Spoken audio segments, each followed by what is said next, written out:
ওখানে আজকে নির্বাচনী প্রচারণা মিটিং ছিল, ঠিক আছে। মিটিং থাকার পর ওখানে কার্যক্রম সব শেষ করার পর যে যার মতো যার যার বাসায় চলে গেছে। তখন রাত আনুমানিক 8:30 পৌনে 9টার দিকে আমরা অন্য লোক চলার পর আমরা বেশিরভাগ আবার দুইজন অনেক সময় হাঁটাহাঁটি করি, হাইটা বাসায় যাচ্ছি আর কি। বাসায় যাওয়ার সময় কিছুক্ষণ হাঁটার পর পিছন থেকে যেখানে হয়েছে অন্ধকার, মানে লাইট ছিল না তেমন, হ্যাঁ, বাইরে রাস্তায় কিন্তু লাইট ছিল না।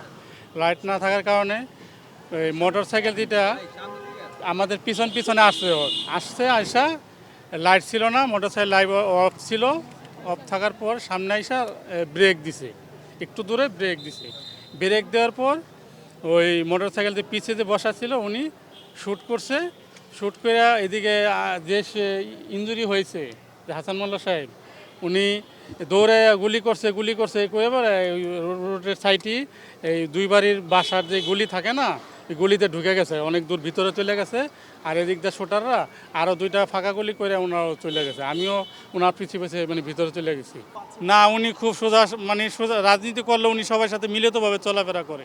কেউ কোনো মানে রাগ করে কথা বললে হ্যাঁ ওইটারে মানে করে না, ওইটার বার্গেনিং বা ওটা উনি মানায় নিয়ে চলে আর কি। ওইভাবে উনি কারোর সাথে রাগ করা, কারোর সাথে বেদবি করা, সবার সাথে হাসিভাবে কথা বলে, ভদ্রভাবে কথা বলে। আপনারা শুনতে পারলেন যে আজকে আমাদের প্রথম মানে নির্বাচনী প্রচারণার কিভাবে করব সেই দিক নির্দেশনামূলক মিটিং ছিল। তো সেই মিটিংয়ের পরই ওনারা যখন চলে গেছে তার কারণে আমরা আবার বিভিন্ন দিক নিয়ে আলোচনা করছিলাম। তখন হচ্ছে কি আমার কাছে ফোন আসে যে এরকম আমার বাড়িও হরজতপুর ইউনিয়ন, যিনি ইনজিওর হয়েছেন ওনার বাড়িও হরজতপুর ইউনিয়ন। তা আমাদের মেসেজ আসে যে এরকম আমাদের সেক্রেটারি সাহেব গুলিবিদ্ধ হয়েছে। তা আমি ওইখান থেকে সোজাই হচ্ছে গিয়ে একটা নিয়ে চলে যাই। তার রাস্তার মধ্যে আমি শুনতে পাই যে ওরা আমাদের লোকাল হসপিটাল থেকে ওই যেখানে ইনজিওর হয়েছে ওখানে মোটামুটি একটা প্রোটেকশন দিয়ে তা ওনাকে হচ্ছে গিয়া ঢাকার দিকে নিয়ে আসছে। তা আমি রাস্তার থেকে হচ্ছে গিয়ে ওই মাইক্রোবাসে, যে মাইক্রোবাস আনা হয়েছিল ওই মাইক্রোবাসে উঠেছি। আজকে এই সন্ত্রাসীরা আতঙ্কিত যে হামলা করে, আজকে উনি আমাদের হযরতপুর ইউনিয়ন বিএনপির সাধারণ সম্পাদক, উনি কেরানীগঞ্জ মডেল উপজেলা বিএনপির একজন সম্পাদক।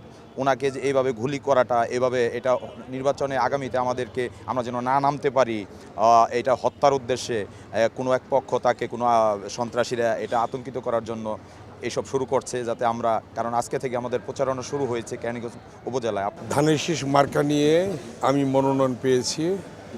গতকাল মার্কা পাওয়ার পরে আজকের থেকে আমাদের ছিল প্রচার কর্মসূচি। সে প্রচারের অংশ হিসাবে আমরা আজকে আমাদের হেডকোয়ার্টারে একটা মিটিং ডেকেছি সকল ইউনিয়নের নেতৃবৃন্দকে নিয়ে। সেই মিটিংয়ে উনিও ছিলেন, হযরতপুর ইউনিয়ন বিএনপির সাধারণ সম্পাদক জনাব হাসান মোল্লা, উনিও মিটিংয়ে এসেছিলেন। আসার পরে আমাদের যে যাবতীয় কার্যক্রম যেগুলি নিয়ে প্রচার চালাবেন তার ইউনিয়নে, এগুলি পেপারস নিয়ে তিনি চলে গেছেন। তা আমরা অন্য প্রোগ্রামে ছিলাম অন্য একটি এলাকায়। সেখান থেকে হঠাৎ করে শুনি রাত 9টার দিকে তাকে গুলি করা হয়েছে।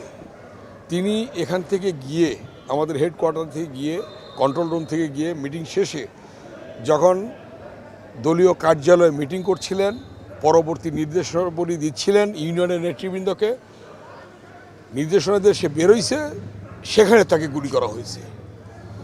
তা আমি দেখে আসলাম, এখন খবর শোনার সাথে আমি এসেছি। আমাদের বিএনপির থানার সভাপতি, থানার জয়েন্ট সেক্রেটারি, দপ্তর সম্পাদক সহ নেতৃবৃন্দ এসেছে। এসে আমরা দেখলাম। এখন ডাক্তারের সাথে আমি কথা বললাম, বলেছেন এখনও কিছু বলা যাচ্ছে না, ওনার সিটি স্ক্যান হচ্ছে এবং এটার পরবর্তী ডাক্তারদের কি পদক্ষেপ সেটা ওনারা নেবেন, নেওয়ার পরে বোঝা যাবে তার কি অবস্থা। তা আমরা প্রশাসনকে বলেছি, প্রয়োজনীয় পদক্ষেপ নেওয়ার জন্যে, যারা দোষী, যারা গুলি করেছে যে সকল ব্যক্তিরা, সন্ত্রাসীরা, তাদেরকে অবিলম্বে গ্রেফতার করে আইনের আওতায় নিয়ে আসা।